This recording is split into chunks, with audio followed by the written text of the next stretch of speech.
Hello, बच्चों. Let's see this question. The question says work function of three elements A, B, and C are 5 electron volt, B 3 potential electron volt, and C 2 potential electron volt.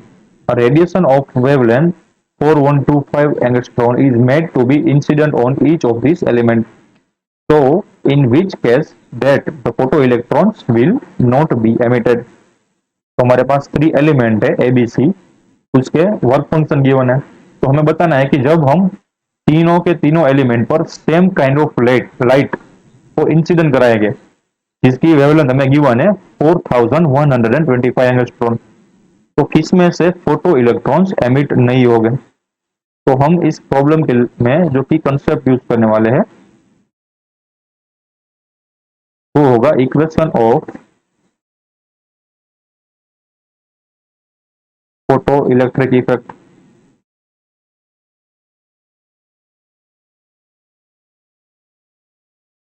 जिसका basic equation क्या था, incident light की energy is equal to work function plus kinetic energy of photo electrons.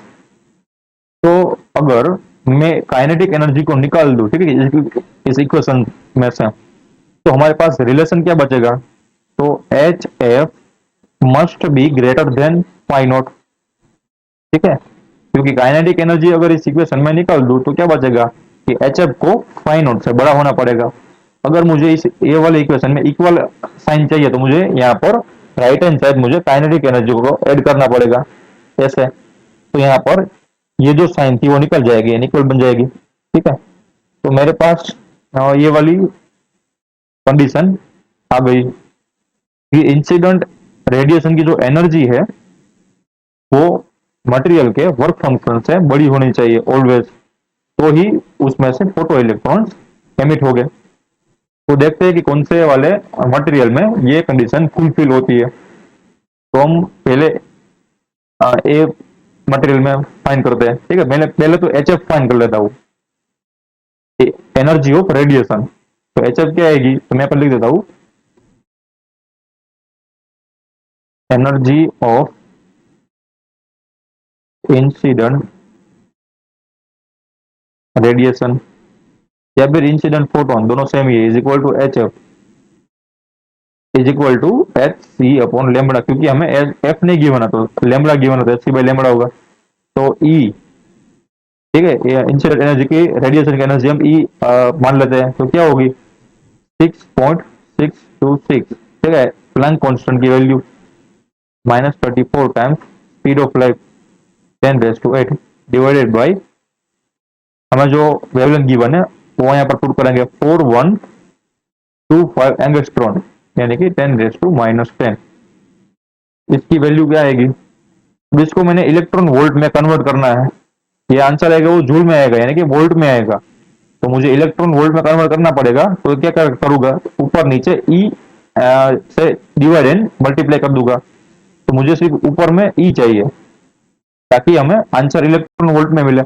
तो ऊपर वाले ई को मैं as it is रखता हूँ, नीचे वाले में जो मल्टीप्लाई करूंगा उसको उसके मैग्नीट्यूड से रख दूंगा आंसर यहाँ पर. तो आएगा 1.6 इंटू 10⁻⁻19 कूलम. तो हमारा जो आंसर आएगा वो इलेक्ट्रॉन वोल्ट में आएगा.